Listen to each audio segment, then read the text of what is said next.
Conceptual IQ. आज हम scientific management theory discuss करेंगे। Scientific management theory F W. Taylor ने दी थी। इन्होंने ये रिसर्च अपनी मेन रिसर्च की थी 1901 से 1915 के बीच में। आपको ये याद रखने का ज़रूरत नहीं है कि उन्होंने रिसर्च कब से कब तक की थी, बट आपको रफ टाइमलाइन पता होना चाहिए कि 20th सेंचुरी के स्टार्टिंग में उन्होंने रिसर्च की थी और उन्होंने थ्योरी फॉरवर्ड पुट की थी। ये आपको क्यों पता होना चाहिए? जब भी इवोल्यूशन ऑफ डिसिप्लिन या इवोल्यूशन ऑफ थ्योरीज का क्वेश्चन आता है ना, उस टाइम में ये आपकी काफ़ी हेल्प करेगा। टारगेट ऑडियंस इस लेक्चर का रहेगा प्राइमरली यूपीएससी सीएससी एस्पिरेंट्स जो कि आईएएस के लिए प्रिपेयर कर रहे हैं, या फिर यूजीसी नेट, स्टेट पीसीएस और MA master of arts in public administration कर रहे हैं, उनके लिए भी ये लेक्चर काफ़ी हेल्पफुल रहेगा। हमारे लेक्चर का मेन एम रहेगा कॉन्सेप्ट बिल्डिंग के ऊपर, क्योंकि प्राइमरली जो क्वेश्चन पूछे जाते हैं ना, वो कॉन्सेप्ट बिल्डिंग के ऊपर हो गए हैं आज की डेट में। ठीक है, let's see how to study a theory. किसी भी थ्योरी को एक स्ट्रक्चर्ड वे में पढ़ना बहुत जरूरी है, क्योंकि अगर आप स्ट्रक्चर्ड वे में नहीं करेंगे ना, तो कोई ना कोई कॉन्सेप्ट या कोई ना कोई एरिया छूट जाता है, जिससे एक थ्योरी का प्रॉपर एनालिसिस नहीं हो पाता है। सो एनालिसिस करने के लिए आपके पास एक रफ फ्रेमवर्क होना चाहिए कि आपको कैसे हर एक थ्योरी को कवर करना है। सबसे पहले हमें टाइमलाइन कवर करनी होती है।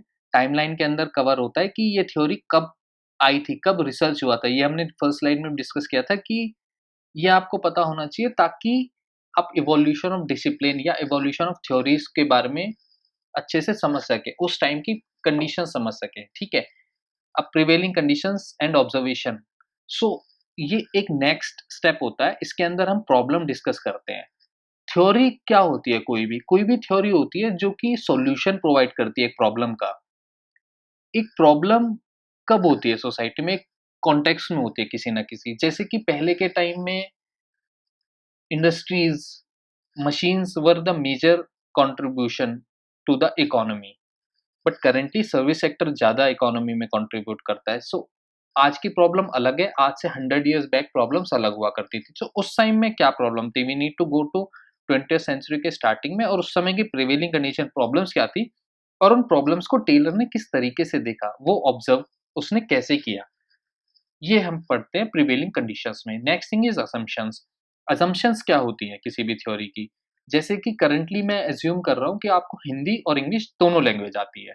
हिंदी कि आप सुन पा रहे हैं, इंग्लिश कि आप ये रीड कर पा रहे हैं जो भी सेंटेंसेस लिखे हैं। सो असम्पशंस। सिमिलरली थ्योरी कोई भी पुट फॉरवर्ड करने से पहले एक थ्योरिस्ट जैसे कि टेलर यहाँ पे वो कुछ एज्यूम करके चलता है। वो एजम्पशन क्या थी, ये हमें कवर करना होता है एजम्पशंस में। नेक्स्ट थिंग इज प्रिंसिपल्स और फीचर। मेन सॉल्यूशन क्या प्रोवाइड किया है किसी भी थ्योरिस्ट ने, ये प्रिंसिपल और फीचर या फीचर में कवर होता है। लिमिटेशंस या क्रिटिसिज्म। कोई भी थ्योरी हो, कैसी भी थ्योरी हो, वो कंप्लीट पैनिशिया नहीं होता, कंप्लीट सॉल्यूशन नहीं होता किसी भी चीज़ का। उसमें कुछ ना कुछ कमियाँ रह जाती है। ये कमियाँ दूसरे जो थिंकर्स होते हैं, वो बताते हैं कि इसके अंदर क्या कमी है, वो क्रिटिसाइज़ करते हैं।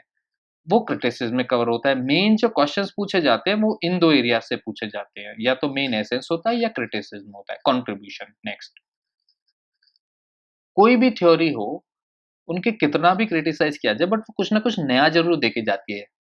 वो नया क्या था? That new thing is covered under contribution. ठीक है? तो थ्योरी ने क्या नया दिया, ये कंट्रीब्यूशन में कवर करते हैं। This is the structure. ये पूरा स्ट्रक्चर है, ये हम हमेशा हर एक थ्योरी को कवर करते हुए फॉलो करेंगे, सो दैट कोई भी एस्पेक्ट किसी भी थ्योरी का छूट ना जाए। Next thing, prevailing condition. Let's study theory in detail. Prevailing conditions क्या थी? जब टेलर ने ये थ्योरी दी ना, उस समय में इंडस्ट्रियल रिवॉल्यूशन चल रहा था। अब इंडस्ट्रियल रिवॉल्यूशन 20th सेंचुरी के स्टार्टिंग में फैलने लगा था, स्टार्ट हो चुका था 19th सेंचुरी के मिड में। एंड देन इंडस्ट्रियल रिवॉल्यूशन क्या था? बेसिकली ब्रीफ में अगर बोले तो मशीन जो मैन था ना, ह्यूमन लेबर, उसको मशीन से रिप्लेस किया जा रहा था। Machine was started playing a dominant role. क्यों? क्योंकि डिमांड बढ़ रही थी। डिमांड बढ़ रही थी, मैन की एफिशिएंसी लिमिटेड थी, तो मशीन से उनको रिप्लेस किया जा रहा था। मोर मशीन्स वर एम्प्लॉयड, ताकि एफिशिएंसी बढ़ सके। ठीक है? एफिशिएंसी, प्रोडक्टिविटी और इकोनॉमी क्या होता है? प्रोडक्टिविटी होता है बेसिकली कि आप कम टाइम में ज़्यादा प्रोड्यूस अगर कर पाएँ ना, that will be called as productivity. For example, एक अगर पेंसिल फैक्ट्री ले लीजिए, एक पेंसिल फैक्ट्री है जो कि 1 घंटे में अबाउट 1 पेंसिल प्रोड्यूस करती है, ठीक है? और अगर आप मशीन से रिप्लेस कर देते हैं तो हो सकता है वही फैक्ट्री 1 घंटे में 10 पेंसिल्स प्रोड्यूस कर सके, तो that will be called as productivity. ठीक है, next thing is efficiency. Efficiency क्या होती है? एफिशिएंसी होती है कि अगर आप कम इन्वेस्टमेंट में ज़्यादा प्रोड्यूस कर पाएँ। फॉर एग्ज़ाम्पल अगर आप लेबर एम्प्लॉय करते हैं एंड लेबर को पेमेंट करते हैं let's say ₹100 for producing 100 pencils.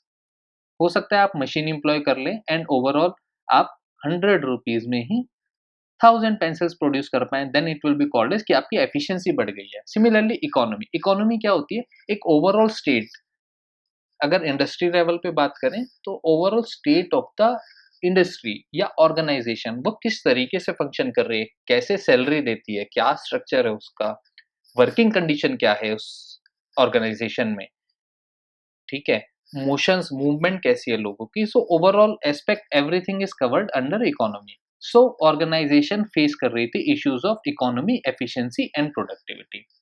Now अब क्योंकि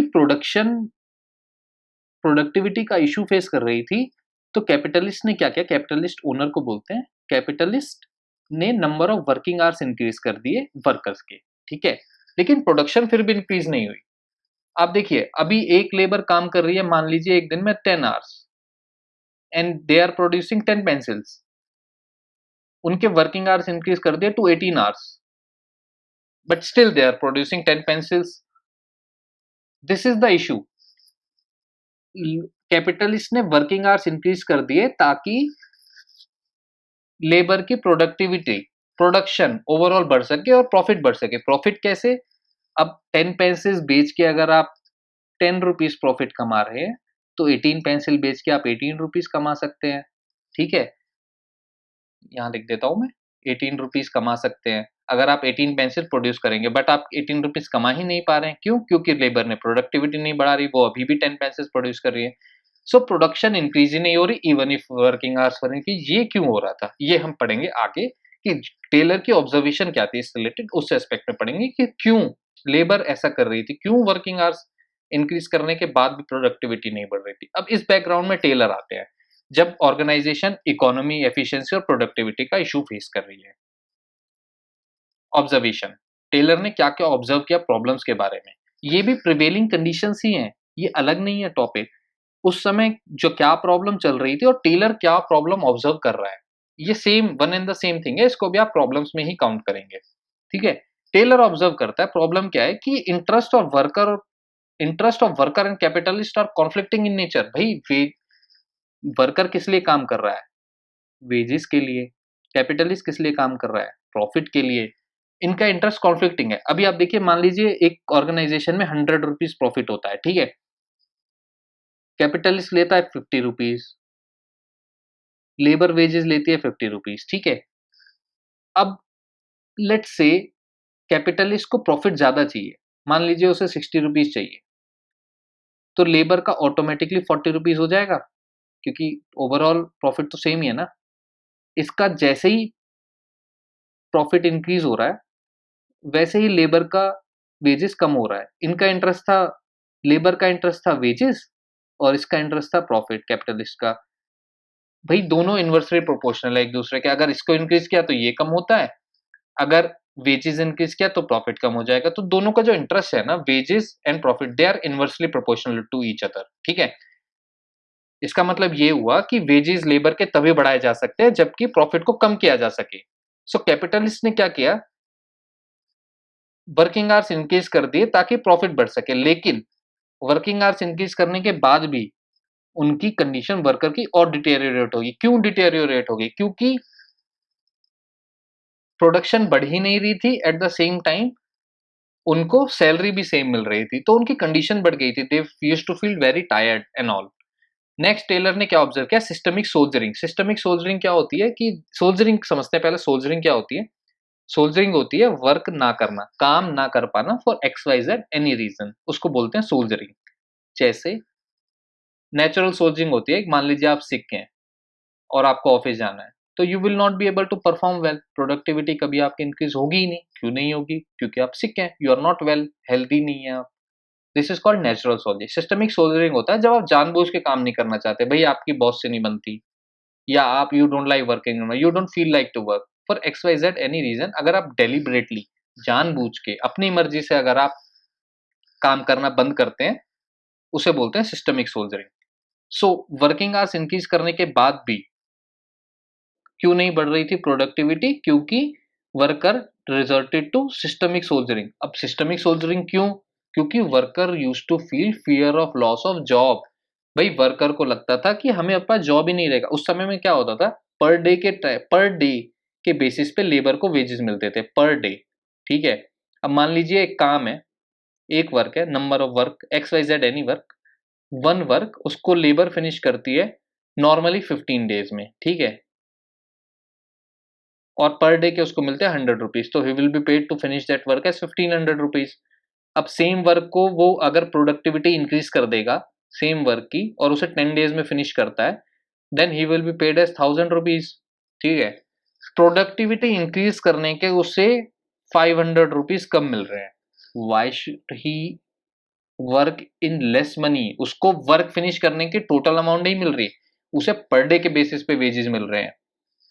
सो दैट मीन्स कि प्रोडक्टिविटी अगर वो इंक्रीज कर देगा ना, देन उसकी सैलरी रिड्यूस हो रही है। That's why he deliberately try to prolong the work. अगर उसको ज्यादा दिन काम करने का, लेट्स से 15 डेज की जगह वो 16 डेज में काम फिनिश करेगा, then he will be paid 1600 rupees.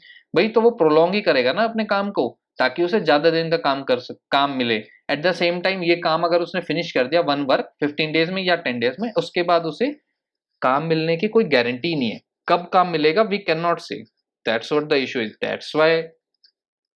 That's why they did not increase their production at all. Next Taylor ने क्या ऑब्जर्व किया, एक और ऑब्जर्वेशन की टेलर ने कि worker are working on the rule of thumb. Rule of thumb क्या होता है, भाई जैसे उनका मन कर रहा है वैसे लेबर काम कर रही है। एग्जाम्पल के लिए ले लीजिए, अगर आप ए से बी पे जाना है किसी लेबर को और यहाँ से जाने में लगते हैं 15 मिनट्स, रूट 2 है ये, इससे लगते हैं 30 मिनट्स, ये रूट 3 है, इससे लगता है 45 मिनट्स। तो लेबर का मन करेगा तो वो ऐसे रूट 1 भी ले सकता है, रूट 2 ले सकता है, रूट 3 ले सकता है, X Y Z, it's their choice. अगर एक गड्ढा खोदना है तो उनका मन करेगा they can take any instrument. They is completely rule of the management का कोई रोल ही नहीं है, मैनेजमेंट प्लान ही नहीं कर रही है वर्क को, ये टेलर ऑब्जर्व कर रहा है। ये सब प्रॉब्लम्स है एक इंडस्ट्रियल ऑर्गेनाइजेशन की कि क्या क्या ऑब्जर्व किया है टेलर ने, ठीक है, प्रॉब्लम्स के बारे में। और टेलर ने क्या ऑब्जर्व किया है कि कोई म्यूचुअल कॉन्फिडेंस या ट्रस्ट ही नहीं है मैनेजर या वर्कर के बीच में। क्यों नहीं है ट्रस्ट? क्योंकि क्या होता था ना, ये अगर एक ऑर्गेनाइजेशन है, ये मान लीजिए एक ऑर्गेनाइजेशन है, ये मैनेजरियल लेवल है, ये वर्कर का लेवल है। तो एक वर्कर यहाँ पे एंट्री करेगा, ठीक है, एंड वो धीरे धीरे प्रमोशन होके मैनेजरियल लेवल पे चला जाएगा। कोई भी डायरेक्ट रिक्रूटमेंट नहीं है मैनेजरियल लेवल पे, ठीक है, सब कोई ऐसे ही जाता है प्रमोशन के बेसिस पे, ठीक है। एक्सपीरियंस वर्कर को जैसे जैसे एक्सपीरियंस हो गया वो वैसे वैसे प्रमोशन होके मैनेजर बन जाएगा, ठीक है। तो ये होता था, तो मैनेजर को लगता था कि अगर वो उसे सिखा देगा ना, किसको, लेबर को या वर्कर को work, then he will be promoted, कौन, वर्कर। और अगर वर्कर प्रमोट हो गया तो ये मैनेजर कहाँ जाएगा, manager will be losing his job, he will be thrown out from the organization. That's what the fear of manager is.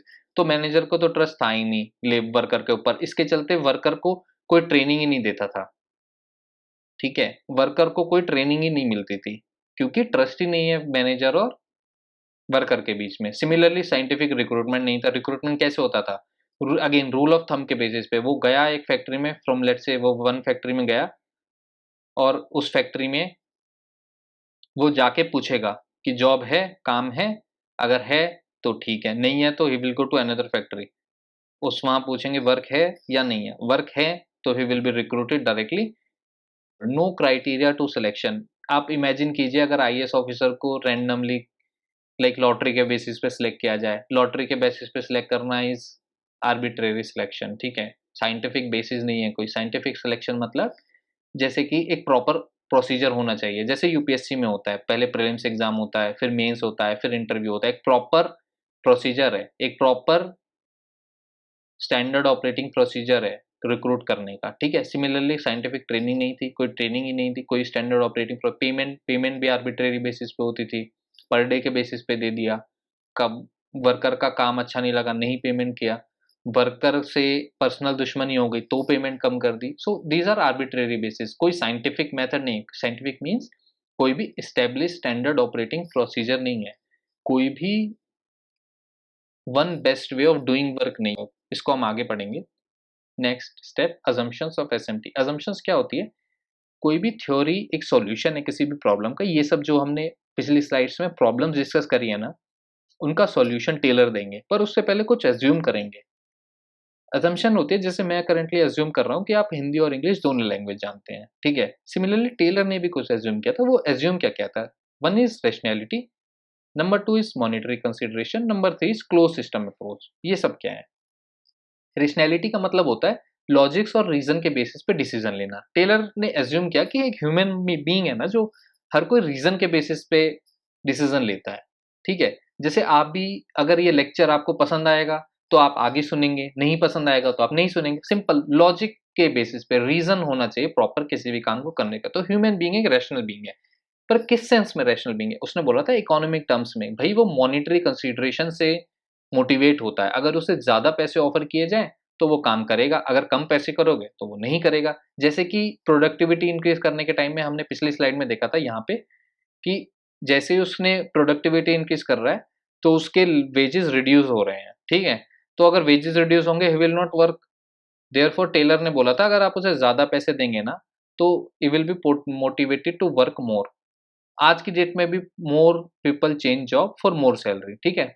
Money motivates, money still motivates people. Next thing is close system approach. Close system approach क्या होता है? एक organisation है, ये मान लीजिए एक organisation है। ऑर्गेनाइजेशन के अंदर क्या वर्कर्स होते हैं, मैनेजर्स होते हैं, मशीन्स होती हैं, दे ऑल वर्क टुगेदर। तो इसके अंदर जो जो एस्पेक्ट है ना, वो चाहे वर्किंग कंडीशन हो, वर्कर्स हो, उनके बीच का कुछ डिस्कशन हो, मशीन्स हो, इक्विपमेंट्स, तो ये सब मैटर करता है किसी भी ऑर्गेनाइजेशन की फंक्शनिंग में और उसकी एफिशिएंसी बढ़ाने में। आउटसाइड फैक्टर्स बिल्कुल रोल प्ले नहीं करते। फॉर एग्जांपल जैसे मान लीजिए पॉलिटिकल फैक्टर्स, ठीक है, environmental factors, social, technological etcetera, ये सब रोल प्ले नहीं करते किसी भी ऑर्गेनाइजेशन की फंक्शनिंग या फिर एफिशिएंसी बढ़ाने में। बट वी नो कि ये गलत है। क्यों? फॉर एग्जांपल आज की डेट में मान लीजिए कोविड-19 के टाइम में most of the people are functioning in a different way. बहुत सारी ऑर्गेनाइजेशन है जिन्होंने अपना पैटर्न ऑफ वर्क चेंज कर दिया है। For example they are relying more on the technology. Environment change होते ही ऑर्गेनाइजेशन की फंक्शनिंग चेंज हो रही है। This is how we will criticize later on, but currently you need to understand that organization की efficiency within the organization ही depend करती है और external factor do not impact, ठीक है। This is what Taylor assumed. Next, solution by Taylor. जितने भी principles, features, techniques और एसेंस ऑफ द थ्योरी होता है वो सॉल्यूशन में कवर होता है, ठीक है। टेलर एक इंजीनियर था बाय प्रोफेशन, ठीक है। टेलर एक इंजीनियर था बाय प्रोफेशन। उन्होंने वेरियस एक्सपेरिमेंट्स किए थे। वेरियस एक्सपेरिमेंट्स के बेसिस पे जो रिजल्ट्स आए उनके बेसिस पे ही came out with principles of scientific management. उन्होंने बैठे बैठे कहीं पे अपने एक्सपीरियंसेस के बेसिस पे नहीं ये थ्योरी लिखी है, उन्होंने बहुत सारे एक्सपेरिमेंट्स कंडक्ट किए। एक्सपेरिमेंट्स का जो रिजल्ट आया ना उसके बेसिस पे ये थ्योरी पुट फॉरवर्ड करी है। आगे हम जैसे जैसे प्रोसीड करेंगे हम वेरियस थ्योरीज को स्टडीज करेंगे, देन वी विल सी कि बहुत सारे थ्योरिस्ट ने अपने एक्सपीरियंसेस के बेसिस पे ही थ्योरी दे दी है, उन्होंने कोई एक्सपेरिमेंट ही कंडक्ट नहीं करे, ठीक है। बट टेलर ने यहाँ पे बहुत सारे एक्सपेरिमेंट कंडक्ट किए थे। कहाँ पे? वो जिस भी ऑर्गेनाइजेशन में गए थे वहां पे उन्होंने एक्सपेरिमेंट कंडक्ट किए थे, ठीक है। टेलर का फोकस क्या था? टेलर का फोकस था shop floor management. Shop floor management क्या होता है? शॉप फ्लोर मैनेजमेंट होता है बेसिकली जहां पे एक्चुअल वर्क कंडक्ट किया जाता है ना, technically speaking place where machines come in contact with the humans, and practically speaking जहां पे एक्चुअल वर्क परफॉर्म होता है। दैट इज बेसिकली अगर ये एक ऑर्गेनाइजेशन है, ये वर्कर्स यहाँ पे एक्चुअल काम करते हैं और ये मैनेजरियल लेवल है। सो दिस लेवल द जहां पे worker actually task work perform कर रहे हैं ना, that is called a shop floor management level. तो टेलर का main focus shop floor management के ऊपर था, ना कि टॉप लेवल के ऊपर। सॉल्यूशन जो टेलर ने प्रोवाइड किया था in the form of sciences of management, इसी को ही हम बोलते हैं scientific management theory, because theory is nothing but a solution provided to a problem, ठीक है। Let's proceed further. Principles of theory, principles of SMT. Taylor ने emphasis किया था स्टैंडर्ड ऑपरेटिंग प्रोसीजर्स के ऊपर. ठीक है, स्टैंडर्ड ऑपरेटिंग प्रोसीजर या फिर यूं कह ले one best way of doing every task is known as standard operating procedure. तो वो चाहे रिक्रूटमेंट हो या ट्रेनिंग हो या वर्क इटसेल्फ हो, टेलर ने सबके लिए बोला था कि आपको एक स्टैंडर्ड ऑपरेटिंग प्रोसीजर बनाना होगा on the basis of various experiments that you conduct. एक ऐसा नहीं है आर्बिट्रेरी बेसिस पे आप रिक्रूटमेंट या ट्रेनिंग या काम को नहीं कर सकते. You need to make a standard operating procedure. जब आप किसी भी वर्क को करना चाहते हैं उसका कोई ना कोई बेस्ट वे जरूर होगा. That you need to find out कि क्या बेस्ट वे है. लेट्स से आपको एक रैक उठा के, लेट्स से ये बॉक्स है, बॉक्स उठा के यहां से यहां प्लेस करना है. So there has to be one best way कि लेट्स से आप इसको 2 पर्सन उठाएंगे and then 2 person will move in this direction. ये इनका मोशन होगा and then they will place it. ठीक है, तो ये बेस्ट पॉसिबल वे क्या है एक किसी भी पर्टिकुलर टास्क को करने का. You need to find out. This will be known as scientific work.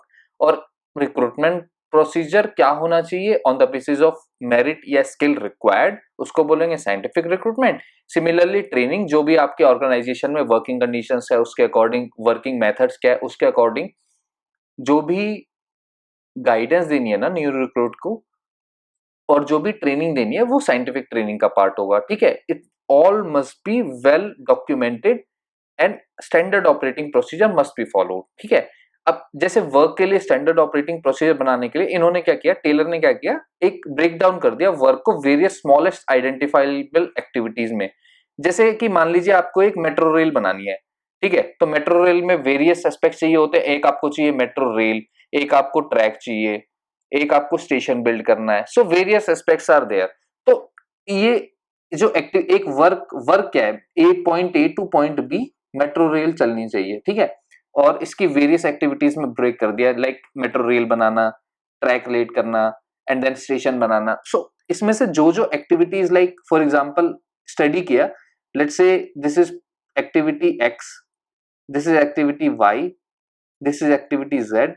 इनको क्या पैरेलली किया जा सकता है? लाइक डब्बे हैं, एक में एक ऑर्गेनाइजेशन या एक इंडस्ट्री लीड कर रही है सारे ट्रैक्स और पैरेलली तीसरा काम भी चल रहा है जेड एक्टिविटी का. ठीक है, तो क्या ये activity smallest identifiable activity best possible time and efficiently हो सकते हैं क्या?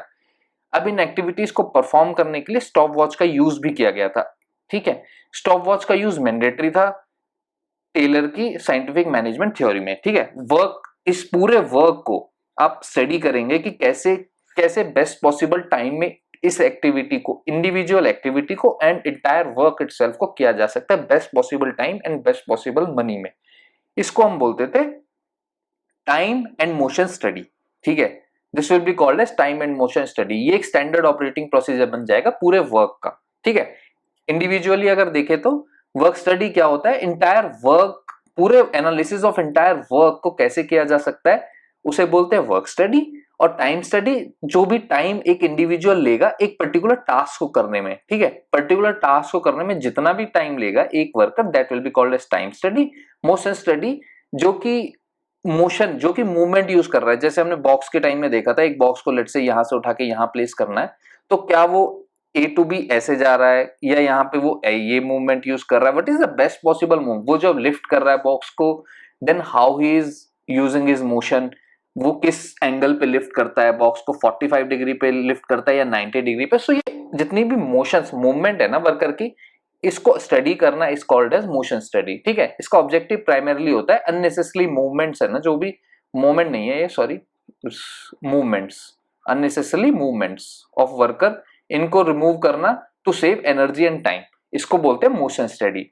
ये आज की डेट में, वैसे अगर हम करंट एग्जांपल लें तो O&M मेथड है, O&M ऑर्गेनाइजेशन या डिपार्टमेंट है एक, ऑर्गेनाइजेशन एंड मेथड, वो यूज करता है टाइम एंड मोशन स्टडी. जो एक डिपार्टमेंट से लेके दूसरी डिपार्टमेंट में फाइल्स जाती है ना, सेकेंड डिपार्टमेंट में जो फाइल गई, तो उसको कैसे अर्लीस्ट पॉसिबल टाइम में या मोस्ट एफिशिएंट वेज में ट्रांसफर किया जाए, वो एक एस्पेक्ट है O&M का, कि वो रेड टेपिज्म, जो लाल फीता करके बोलते हैं, रेड टेपिज्म को रिमूव करने में हेल्प करता है O&M. Next, scientific management techniques. Scientific recruitment कैसे करेंगे? टेलर ने सजेस्ट किया था कि on the basis of merit आपको साइंटिफिक रिक्रूटमेंट करनी है। टेलर ने क्वालिफिकेशन प्रिस्क्राइब कर दी वर्कर के लिए। पहले हमने प्रॉब्लम क्या फेस करी थी कि एक वर्कर एक फैक्ट्री में जाएगा, पहले अगर वहां उसे वर्क मिल गया then he will be happy, if not he will go to other factory. तो आर्बिट्रेरी बेसिस पे सिलेक्शन होता था, लेकिन टेलर ने क्या कहा कि एक क्वालिफिकेशन प्रिस्क्राइब कर दी, किसके लिए? वर्कर के लिए भी एज वेल एज मैनेजर्स के लिए। मैनेजर पहले जो भी एक्सपीरियंस वर्कर था उसको प्रमोट कर दिया जाता था, बट टेलर ने कहा कि नहीं, minimum qualification should be there. ठीक है, आप ऐसा इमेजिन कर लीजिए इन जनरल कि अगर साइंटिफिक रिक्रूटमेंट नहीं होता, आर्बिट्रेरी सिलेक्शन है वर्कर्स का, और एक आप इंजीनियर की जगह एक नॉर्मल वर्कर या नॉर्मल लेबर को हायर कर लेते हैं फॉर मेंटेनिंग अ मशीन, सो वो machine efficiently will a engineer be able to handle or a normal worker will be able to handle, जो उसके लिए क्वालिफाइड ही नहीं है? ऑब्वियसली एक engineer will be able to handle much better way than an worker. ठीक है, next scientific training on the basis of जो भी आपका वर्कर है उसकी स्किल्स है, और एक वर्क को करने के लिए जो भी स्किल रिक्वायर्ड है या मेथड अडॉप्टेड है उसके लिए उसको कैसे प्रोसीड करना होगा, how he should adapt to the new working conditions. At the same time जो न्यू आपने one best way of doing work बताया है किसी भी टास्क को करने का, देन उस वर्कर को परफॉर्म कैसे करना है, कौन कौन से इक्विपमेंट यूज करने हैं, शॉवल यूज करना है या हैमर यूज करना है, इवन इफ एक स्क्रू भी फिट करना है ना, इवन इफ एक स्क्रू भी निडल करना है तो उसके लिए क्या एंगल यूज करना है, कौन सा स्क्रू ड्राइवर यूज करना है, ऑल दिस थिंग, इन सबकी ट्रेनिंग देनी होगी। कैसे? विद रिस्पेक्ट टू स्किल्स जो भी वर्कर के अंदर है and on the basis of task जो which is required to be perform.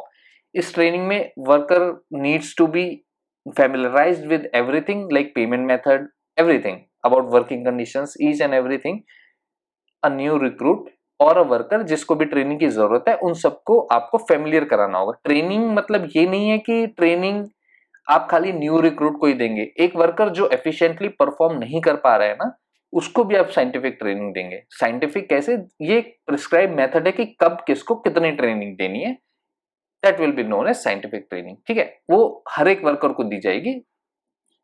Next, scientific payment मतलब कि आर्बिट्रेरी बेसिस पे पेमेंट नहीं होना चाहिए। आज मैनेजर का वर्क नहीं, manager don't like a worker तो उसने पेमेंट नहीं किया, इट्स लाइक दैट। तो ऐसा कोई आर्बिट्रेरी मेथड नहीं होना चाहिए, एक साइंटिफिक पेमेंट मेथड होना चाहिए। उसको बोला था टेलर ने डिफरेंशियल पीस रेट प्लान। एक इंपॉर्टेंट कीवर्ड है डिफरेंशियल पीस रेट प्लान। इसमें क्या होता है? ऑर्डिनरी और एक्स्ट्रा ऑर्डिनरी वेज पेमेंट का मेथड होता है। किस लिए? To increase productivity. अगर इसे हम डिटेल में समझे, ऑर्डिनरी वेजेस जैसे कि मान लो आपको 10 पेंसिल्स प्रोड्यूस करनी है और आपको 100 रुपीज मिलते हैं इसके। ठीक है, so basically you are getting 10 rupee per pencil. Fine, to produce 100 pencils, to produce 10 pencils, sorry 10 pencils produce करने के आपको मिलते हैं 100 रुपीज, तो you are getting ultimately 10 rupees per pencil. और ये हो गया आपका मिनिमम वर्क या ऑर्डिनरी वेजेस। मिनिमम वर्क आप 10 पेंसिल्स प्रोड्यूस करेंगे और 10 रुपीज पर पेंसिल आपको मिलेगा। अब एक्स्ट्रा ऑर्डिनरी वेजेस में क्या होता था, ये हम सेट कर देते थे पर डे में आप 10 pencils minimum you need to produce. अब एक्स्ट्रा ऑर्डिनरी में क्या होगा कि एक्स्ट्रा अगर आप if you produce let's say 15 pencil then you will be paid as 15 rupees per pencil for the extra 5 pencils that you produce, extra 5 के लिए। ठीक है, तो अल्टीमेटली आपको मिलते हैं 175 रुपीज, यहां लिख देता हूं 175 रुपीज फॉर प्रोड्यूसिंग 15 पेंसिल्स। ठीक है, 5 पेंसिल्स जो आपने एक्स्ट्रा 10 पेंसिल्स के लिए आपको मिला 100 रुपीज, और जो अगली 5 पेंसिल्स प्रोड्यूस करी उसके लिए मिला आपको 75 rupees. So this is the difference कि अगर आप थोड़ा प्रोड्यूस करते हैं तो आपको नॉर्मल वेज मिलेगा, एवरेज वेज जो भी मिलता था that is 10 rupees per pencil. और अगर आप ज्यादा प्रोड्यूस करते हैं, प्रोडक्टिविटी इंक्रीज करते हैं, तो अगली नेक्स्ट जो पेंसिल्स है ना, नेक्स्ट जो वर्क है उसके लिए आपको एक्स्ट्रा वेजेस मिलेंगे। So this is extra ordinary wages. पहले था ऑर्डिनरी, उसके बाद एक्स्ट्रा ऑर्डिनरी। एक्स्ट्रा ऑर्डिनरी का यहां मतलब क्या है कि आपका जो रेट ऑफ प्रोडक्शन है ना, उसके लिए आपको ज्यादा वेजेस मिल रहे हैं। That's what is extraordinary wage payment mean. इसके लिए टेलर ने यही मेथड सजेस्ट किया था, टेलर ने, जिसके चलते वर्कर मोटिवेट होगा टू वर्क मोर। ठीक है, हमने पहली स्लाइड में भी स्टडी किया था कि monetary consideration was the assumption made by Taylor. Taylor ने अज्यूम किया था कि मॉनिटरी कंडीशन से, मॉनिटरी बेनिफिट से एक वर्कर मोटिवेट होता है या ह्यूमन बीइंग मोटिवेट होता है to work more. Concept is mental revolution. Mental revolution के बारे में टेलर ने कहा था कि this is core of SMT. साथ में टेलर ने यह भी कहा था कि without mental revolution scientific management theory है ना, ये एग्जिस्ट ही नहीं करती। ठीक है, without mental revolution scientific management theory exist ही नहीं करती। दैट मीन्स कि अगर without mental revolution scientific management theory को किसी भी ऑर्गेनाइजेशन में इंप्लीमेंट किया जाए, then that implementation will not be complete. क्यों? Because mental revolution is the core of SMT. ठीक है, क्या होता है mental revolution? Mental means anything related to mind, and revolution is any new change that is brought about. ठीक है, कहाँ change लेके आना है, किसके माइंड में? कैपिटलिस्ट और वर्कर दोनों के माइंड में। ठीक है, हमने पहले एक प्रॉब्लम डिस्कस करी थी कि वर्कर वर्क करते हैं वेजेस के लिए और कैपिटलिस्ट वर्क करते हैं प्रॉफिट के लिए। दोनों का रिलेशन या इंटरेस्ट इन्वर्सली प्रोपोर्शनल है ईच अदर। क्यों? क्योंकि जब हम प्रॉफिट इंक्रीज करेंगे तो वेजेस ऑटोमेटिकली रिड्यूस हो जाता है, और अगर हम वेजेस इंक्रीज करेंगे तो प्रॉफिट डिक्रीज हो जाता है, जिसके चलते दोनों की रिलेशनशिप कॉर्डियल नहीं हो पाती, हार्मोनियस नहीं हो पाती। तो टेलर ने सजेस्ट किया कि आप दोनों को कोऑपरेट करना चाहिए। किसको? वर्कर और कैपिटलिस्ट को। क्यों?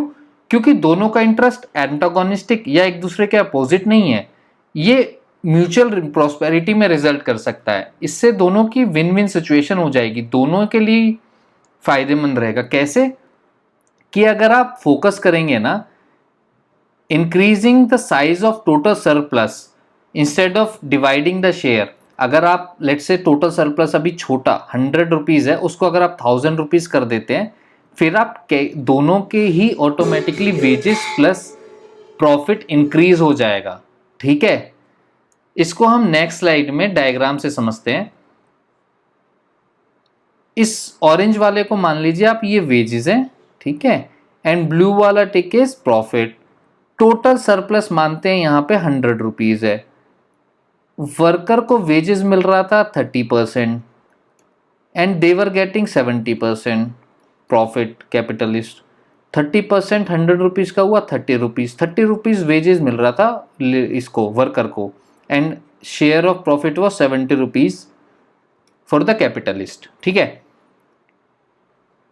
अब वेजेस चाहिए थे वर्कर को ज्यादा, they wanted an increase, they wanted 50 rupees. ठीक है, they also wanted to increase their profit, इनको 90 रुपीज चाहिए थे। तो दोनों के बीच में क्वेरल हो रहा था। ये तो पॉसिबल ही नहीं है, अगर इनका 50 करेंगे तो ऑटोमेटिकली इनका रिड्यूस हो जाएगा, 50 रुपीज हो जाएगा, तो दे आर नॉट हैप्पी। और अगर इसको इनका कैपिटलिस्ट का प्रॉफिट इंक्रीज करके 90 रुपीज करते हैं, then worker is not happy because they will get 10 rupees. So दोनों के बीच का इंटरेस्ट कॉन्फ्लिक्टिंग था। टेलर ने सजेस्ट किया कि आप इसको 30 रहने दो %, इसको 70 रहने दो। You increase size of total surplus. Total surplus जो कि 100 है, आप इसको बढ़ा के 1000 कर दो।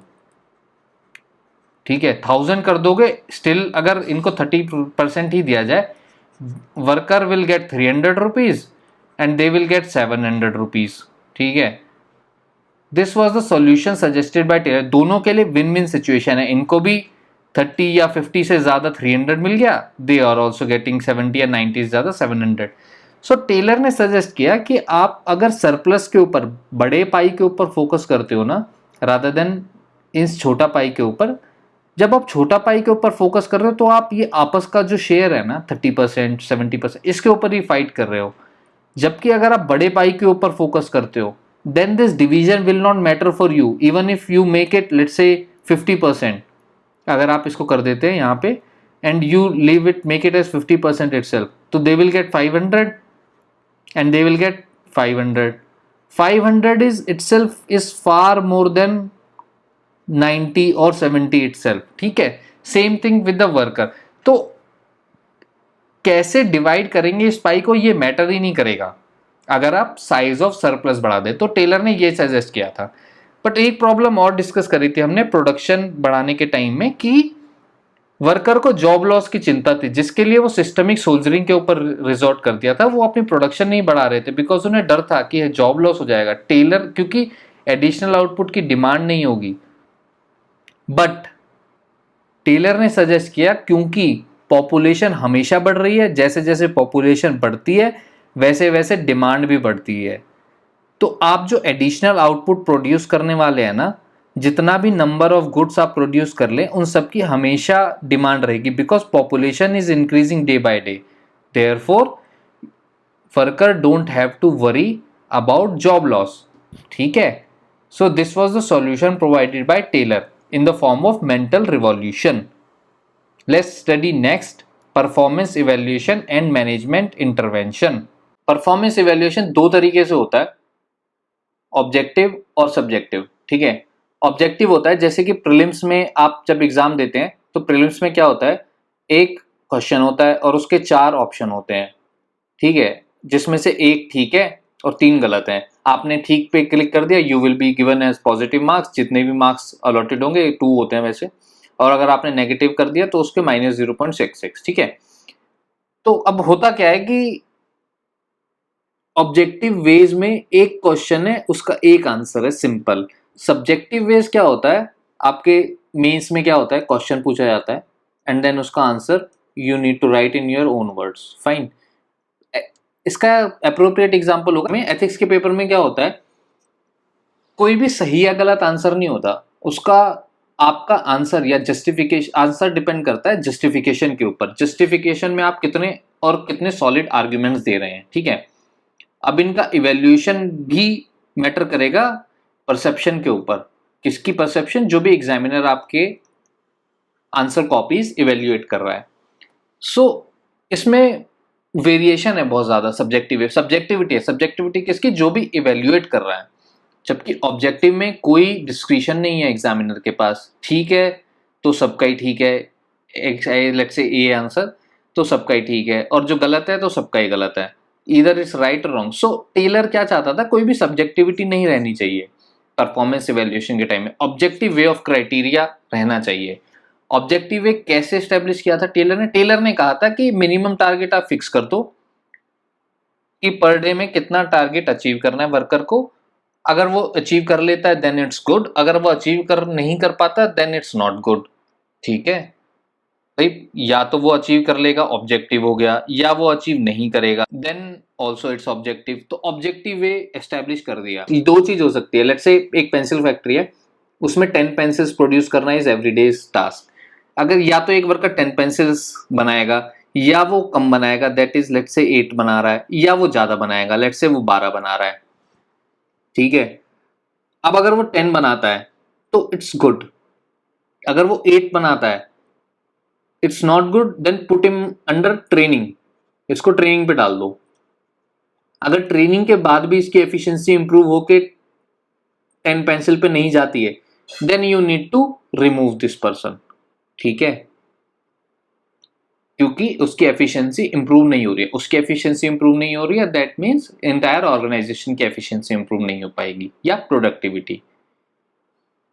और अगर कोई पर्सन ज्यादा अचीव कर लेता है, 12 पेंसिल्स प्रोड्यूस कर लेता है, that is more than the target set by the planning foreman, then also management needs to intervene. Management कैसे, क्योंकि प्लानिंग फोरमैन ने टारगेट अप्रोप्रिएट, क्योंकि टारगेट हमने पहले ही जब वर्क स्टडी किया था तब उस समय में टारगेट सेट किया था, जो भी one best way of doing work के अकॉर्डिंग बेस्ट पॉसिबल टारगेट जो हो सकता है। भाई बेस्ट पॉसिबल टारगेट से ज्यादा कैसे अचीव कर सकता है कोई भी वर्कर। तो अंडर नॉर्मल कंडीशन अगर कोई अचीव करता है ना, then management needs to intervene because target had not been set properly by the planning foreman. इसलिए मैनेजमेंट को इंटरवीन करना होगा। मैनेजमेंट को 2 टाइम में इंटरवीन करना है, वन इज जब target not achieved, second thing जब target is achieved is more, ठीक है। Next is functional foremanship. Functional foremanship क्या होता है, बेसिकली ऑर्गेनाइजेशन में क्या होता है, यूजुअली एक पर्सन ये एक वर्कर है, उसका एक बॉस है, ठीक है। इससे क्या रहता है, यूनिटी ऑफ कमांड रहते हैं कि एक यूनिटी ऑफ कमांड, वैसे इसका अपोजिट अगर बोलेंगे तो that is unity of command, ये हम आगे वाले लेक्चर्स में पढ़ेंगे बाकी की क्लासिकल थ्योरीज में। But anyway unity of command क्या होता है कि एक पर्सन का एक बॉस है। टेलर ने कहा था कि एक पर्सन के 8 मैनेजर होने चाहिए, 8 पर्सन उसे मॉनिटर करेंगे। एक वर्कर है, इसको 8 पर्सन मॉनिटर करेंगे, जिसमें से 4 होंगे प्लानिंग के लिए, ये प्लानिंग के लिए रिस्पॉन्सिबल रहेंगे, और 4 होंगे एग्जीक्यूशन के लिए, ठीक है। इसके इनके भी डिफरेंट नेम्स है, लाइक क्लर्क, रूट क्लर्क, ये सब नाम आपको याद रखने की जरूरत नहीं है, these are not important for the exam. Only thing is कि 4 प्लानिंग के लिए, 4 एग्जीक्यूशन के लिए होते थे। ये है फंक्शनल फोरमैनशिप का एग्जाम्पल। जो ये फोरमैन है ना, ये सारे 8 के 8 फोरमैन है, ये फंक्शनल फोरमैन है, ये सब मॉनिटर करेंगे वर्क को completely. This was functional foremanship for you. और इसके बाद इसको लेटर ऑन गुलिक और नॉर्विक, एक नए थ्योरीज पढ़ेंगे हम लोग बाद में। गुलिक एंड नॉर्विक ने लेटर ऑन इसको लाइन और स्टाफ पॉलिसी में कैटेगराइज कर दिया था। ये एग्जाम में भी डायरेक्टली पूछा जाता है, लाइन और स्टाफ कैटेगराइजेशन। इसको टेलर से ही, टेलर के आइडिया को, जो कि प्लानिंग, जो फंक्शनल फोरमैनशिप का है, इसको ही आगे लेके गए थे कौन, गुलिक एंड नॉर्विक। लाइन क्या होता है, लाइन एजेंसी क्या होती है, उसको बोलते हैं पॉलिसी एग्जीक्यूशन के लिए यूज होती है। जैसे कि DM, district magistrate, usually planning, usually policy जो कि सेट की गई है by executives, that is government. Government एक स्टाफ एजेंसी है जो कि पॉलिसी प्लान करती है। यहाँ पे अगर कोविड-19 के टाइम की बात की जाए तो कोविड-19 के टाइम में जैसे अनलॉक गाइडलाइंस करंटली चल रही है, तो अनलॉक गाइडलाइंस गवर्नमेंट ने इशू कर दी, दैट इज स्टाफ ऑर्गेनाइजेशन। और इसको इम्प्लीमेंट कौन करेगा, डिस्ट्रिक्ट लेवल पे district magistrate. So district magistrate is line agency. यहाँ पे क्या हो रहा है, ऊपर भी हमने यही देखा था कि प्लानिंग फोरमैन या प्लानिंग एजेंसी कोई भी है, वो प्लान सेट करती है, यहाँ पे गवर्नमेंट, एंड एग्जीक्यूट कोई और करता है। एग्जीक्यूट कौन कर रहा है, वर्कर एक्चुअली, और हमारे एग्जाम्पल में डीएम, ठीक है। सो इसको आगे लेके गए थे कौन, गुलिक एंड नॉर्विक, as categorization and line and staff categorization. Also इसको सेपरेशन में भी आगे लेके गए थे। सेपरेशन कैसे की, जैसे planning is separated from execution, यहाँ पे भी प्लान कोई और कर रहा है और एग्जीक्यूट कोई और कर रहा है। वर्कर का कोई रोल नहीं है प्लानिंग के टाइम में, ठीक है। तो प्लानिंग और एग्जीक्यूशन का कंप्लीट सेपरेशन भी टेलर ने सजेस्ट किया था। बाकी का हम लोग नेक्स्ट लेक्चर में कवर करेंगे। नेक्स्ट लेक्चर जो कि कवर करेगा क्रिटिसिज्म और contribution of made by Taylor, ये सब बाकी सारा, जैसे for example this next slide criticism, ये सब हम लोग नेक्स्ट लेक्चर में कवर करेंगे। This is very important aspect, क्योंकि सारे क्वेश्चन जो प्राइमरीली पूछे जाते हैं वो क्रिटिसिज्म के बेसिस पे पूछे जाते हैं, ठीक है। So stay tuned with conceptual IQ। Thank you.